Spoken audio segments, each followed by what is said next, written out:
नमस्कार, जोहार, झारखंड देख रहे हैं आप और मैं हूं आप सबके साथ सोनाली सिंह। बुलेटिन की शुरुआत एक बड़ी खबर के साथ करते हैं। गिरिडीह की सरिया पुलिस पर ग्रामीणों के साथ मारपीट का आरोप लगा है। इसे लेकर ग्रामीणों अनुमंडल पुलिस पदाधिकारी से लिखित शिकायत की है। ग्रामीणों का आरोप है कि कल देर सरिया थाने के 3 पुलिसकर्मियों अजीत पंडित को खोजने पहुंचे थे, लेकिन नहीं मिलने पर गांव के दर्जनों घर में घुसकर ग्रामीणों के साथ गाली गलौज और मारपीट की। ग्रामीणों ने आरोपी पुलिसकर्मियों पर कार्रवाई की मांग की है।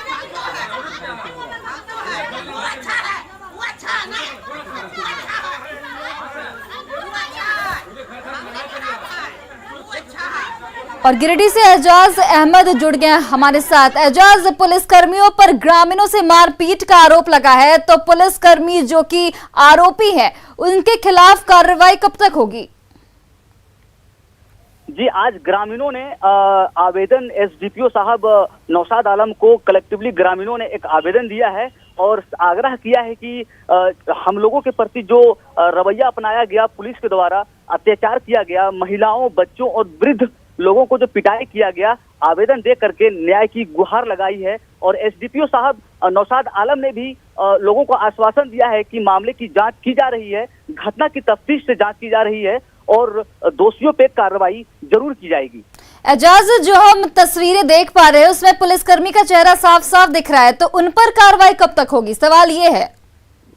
जी, उसी मुद्दे को लेकर के आज ग्रामीणों ने विरोध प्रदर्शन भी किया था, रोड सड़क जाम कर अपना विरोध प्रदर्शन दर्ज कराया। लेकिन जिस तरह से ये घटना घटी है उसे लेकर के बहुत तरह के सवाल उठाए जा रहे हैं पुलिस के कार्यशैली पर, क्योंकि जो वरीय अधिकारी हैं पुलिस डिपार्टमेंट में, वो लगातार इस तरह के बातें कह रहे हैं, हिदायत दे रहे हैं पुलिस को, थाना को, कि ग्रामीणों और पुलिस के बीच में जो खाई है, जो ग्रामीणों के मन में डर है वर्दी वालों को देखकर, उन्हें किसी तरह ऐसा एक्टिविटीज किया जाए ताकि जो मन में डर है ग्रामीणों का वो खत्म हो। लेकिन विजुअल में आप साफ देख सकते हैं कि जिस तरह का एक्टिविटीज का अंजाम दिया गया है, जिस तरह वो कल रात घटना घटी है, पुलिस वालों ने घर में जाकर महिलाओं, बच्चों समेत वृद्ध को पीटने का काम किया है, उससे ये साफ है कि जो डर मन में ग्रामीणों के हैं पुलिस के प्रति, वो बिल्कुल ही एजाज, जो ये मारपीट हुई है इसमें लगभग कितने ग्रामीण घायल हुए हैं? बताया जा रहा है कि 6 से 7 लोग इसमें घायल हुए हैं, जिसमें 2 बच्ची भी शामिल है और 3 महिलाएं भी शामिल है। जी एजाज, आपका बहुत बहुत धन्यवाद तमाम जानकारियों के लिए। तो देखिए, ग्रामीण लगातार पुलिस कर्मियों पर आरोप लगा रहे हैं कि पुलिस ने उनसे बर्बरता के साथ उनकी पिटाई की, और इसमें बताया जा रहा है कि 6 से 7 लोग घायल हैं, जिनमें बच्चियां भी शामिल है। तो एक बड़ा सवाल है कि दोषी पुलिसकर्मी पर आखिर कार्रवाई कब तक होगी? झारखंड हाईकोर्ट ने आज 6ठी जेपीएससी मामले में ऐतिहासिक फैसला सुनाते हुए मेरिट लिस्ट के आधार पर रिजल्ट को रद्द करने का निर्देश दिया है। इस मामले में हाईकोर्ट में कुल 15 याचिका दायर की गई थी, जिसमें आज हाईकोर्ट ने पूरे मामले को 4 श्रेणियों में बांटा, जिनमें 3 श्रेणी को खारिज कर दिया गया है, जबकि चौथी श्रेणी में मिनिमम क्वालिफाइंग अंक के आधार को सही ठहराते हुए जेपीएससी के रिजल्ट को रद्द कर दिया गया है। कोर्ट ने 8 हफ्ते के भीतर नए मेरिट लिस्ट के आधार पर रिजल्ट जारी करने का निर्देश जेपीएससी को दिया गया है। इस फैसले से पूर्व में चयनित 329 उम्मीदवारों के भविष्य अधर में आ गया है। इस मामले में प्रार्थी सुमित कुमार महतो और दूसरे याचिकाकर्ता की अपील पर हाईकोर्ट ने यह फैसला सुनाया। 6th कंबाइंड जेपीएससी एग्जामिनेशन को लेकर आज माननीय उच्च न्यायालय ने जजमेंट प्रोनाउंस किया, जिसमें टोटल 4 कैटेगरी में केस को बांटा था और 4 अलग अलग कैटेगरी में रिट्स फाइल हुई थी। टोटल 15 केसेस फाइल हुई थी, जिसमें 3 कैटेगरी को कोर्ट ने नहीं कंसीडर किया, लेकिन जो मेन कैटेगरी थी मिनिमम क्वालिफाइंग मार्क्स को लेकर, जिसमें सुमित कुमार महतो एंड अदर्स और कई सारे रिट पिटिशंस फाइल हुए थे, जिसमें मिनिमम क्वालिफाइंग क्लॉज 13 को लेकर हम लोगों ने चैलेंज किया था कि जो मिनिमम क्वालिफाइंग मार्क्स है जो एडवर्टीजमेंट में लिखी गई, उसको फाइनल रिजल्ट पब्लिकेशन के समय ध्यान नहीं रखा गया और जेपीएससी ने गलत तरीके से रिजल्ट पब्लिश किया, जिसके कारण कई सारे अभ्यर्थी क्वालिफाइंग होने के बावजूद भी सफल नहीं हो पाए, उनकी अपॉइंटमेंट नहीं पाए। उस मामले को संज्ञान लेते हुए माननीय उच्च न्यायालय ने फाइनल मेरिट लिस्ट जो फाइनल रिजल्ट होता है उसे रद्द कर दिया है और 8 सप्ताह के अंदर फ्रेश रिवाइज रिजल्ट को पब्लिश करने के लिए बोला गया है और उसमें जो भी अभ्यर्थी नए अभ्यर्थी उसमें आएंगे फ्रेश रिवाइज रिजल्ट, उनको फिर अपॉइंटमेंट जेपीएससी। तो देखिए, झारखंड हाईकोर्ट के फैसले पर जेपीएससी के अधिवक्ता ने कहा है कि फिलहाल उन्हें ऑर्डर की कॉपी का इंतजार है। ऑर्डर की कॉपी मिलने के बाद ही आगे की रणनीति तय की जाएगी। उन्होंने कहा कि छठी जेपीएससी के संबंध में सारी प्रक्रिया विज्ञापन और सुप्रीम कोर्ट के आदेश के अनुरूप ही की गई है।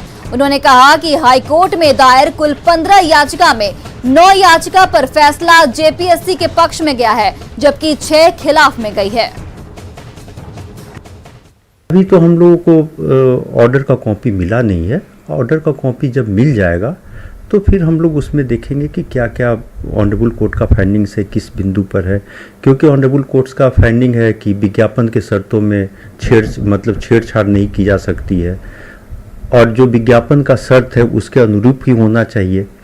हम लोग का क्वालिफाइंग पेपर्स का विज्ञापन के अनुरूप ही है, मगर ऑनरेबल कोर्ट का फाइंडिंग्स कॉन्ट्ररी है।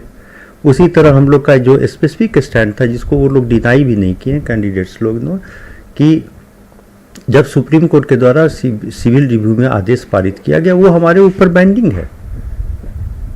उस बिंदु पर भी कोई फाइंडिंग्स नहीं है जैसा हमको लगता है, मगर ऑर्डर देखने के बाद ही उस बिंदु पर हम लोग चर्चा कर सकते हैं। अभी जब तक ऑर्डर ना मिले कुछ भी कहना सही नहीं होगा।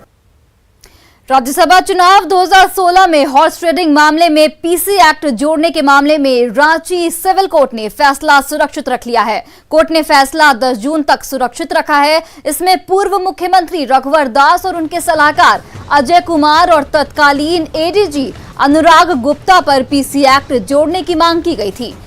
प्रिवेंशन ऑफ करप्शन एक्ट जोड़ने को लेकर केस के इन्वेस्टिगेशन ऑफिसर ने कोर्ट में आवेदन दिया था, जिसकी सुनवाई पहले ही पूरी हो चुकी थी।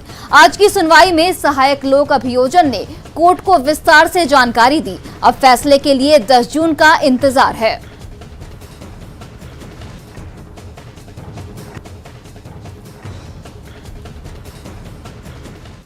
और पलामू से एक बड़ी खबर सामने आ रही है, जहां मेदिनी नगर में एमएमसीएच में इलाज के लिए भर्ती बुजुर्ग को चींटियों ने काटकर घायल कर दिया।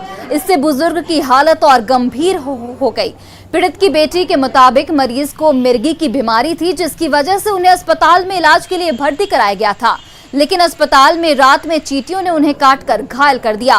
फिलहाल मरीज का मिर्गी के साथ चींटियों के काटने का भी इलाज किया जा रहा है। इस घटना से अस्पताल में इलाज के दौरान साफ सफाई की भी व्यवस्था की पोल खुलती नजर आ रही है, जहां बेड पर रखे गए मरीज को चींटी खा लेते हैं और वहां तैनात नर्स और डॉक्टर को इसकी खबर तक नहीं लगती।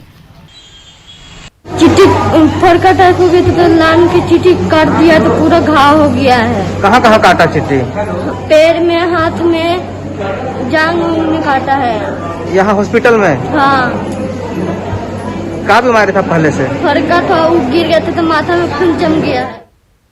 बोकारो में एक युवक के अपहरण का मामला सामने आया है। जरेडी थाना क्षेत्र के गायछंदा से 2 युवकों का अपहरण हुआ था, लेकिन एक युवक किसी तरह अपहर्ताओं के चंगुल से भाग निकला। थाने में शिकायत दर्ज कराने के बाद डीपीएससी ने घटना स्थल का जायजा लिया और किडनैपर्स के चंगुल से भागकर आए युवक से पूछताछ की। यार, हमारा सालू का लड़का स्वच्छ करने के लिए तालाब आया था। उसी क्रम में एक व्यक्ति आया, उन लोग से माचिस मांगा। माचिस जब उन लोग बोला माचिस नहीं है मेरे पास, तो उन लोग बिना स्वच्छ किए घर की ओर चला।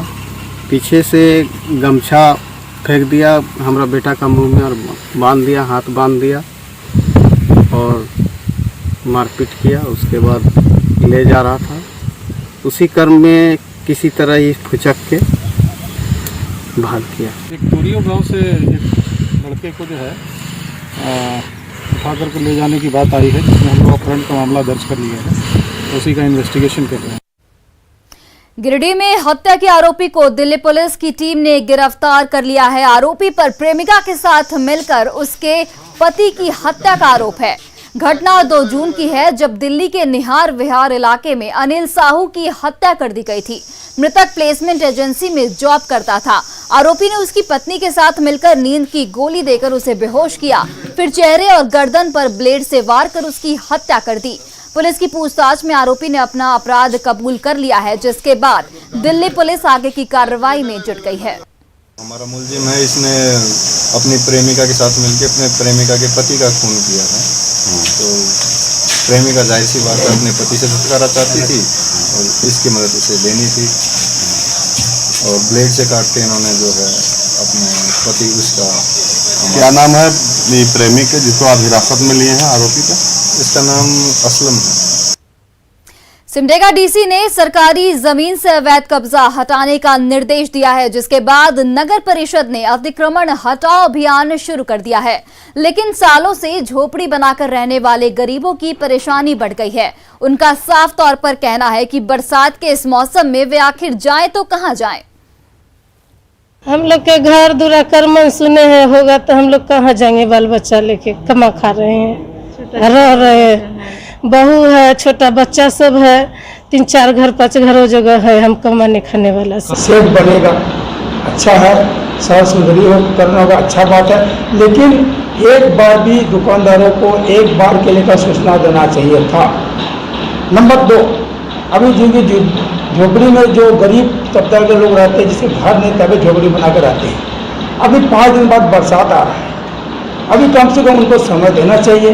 डीसी का तो आदेश है कि जल्द से जल्द इस अतिक्रमण या झुग्गी झोपड़ी को हटाया जाए और नगर परिषद बस उन्हीं आदेशों का पालन कर रही है और हटाने का प्रयास भी कर रही है। लेकिन लोग अभी हटा देने से कहाँ जाएंगे, यही एक उनके सामने बहुत बड़ी समस्या आ गई है। गोड्डा में जिन पर लोगों की सुरक्षा का जिम्मा है वो ही सुरक्षित नहीं है। पुलिस लाइन में पुलिस कर्मियों के रहने की व्यवस्था नहीं है। बारिश के दौरान छत से पानी टपकता है, जिससे पुलिस कर्मियों को काफी परेशानियों का सामना करना पड़ता है। हालांकि एसपी ने कहा है कि जल्द ही नए समाहरणालय परिसर के पीछे जमीन मिल चुका है, जहां नई पुलिस लाइन बनाई जाएगी।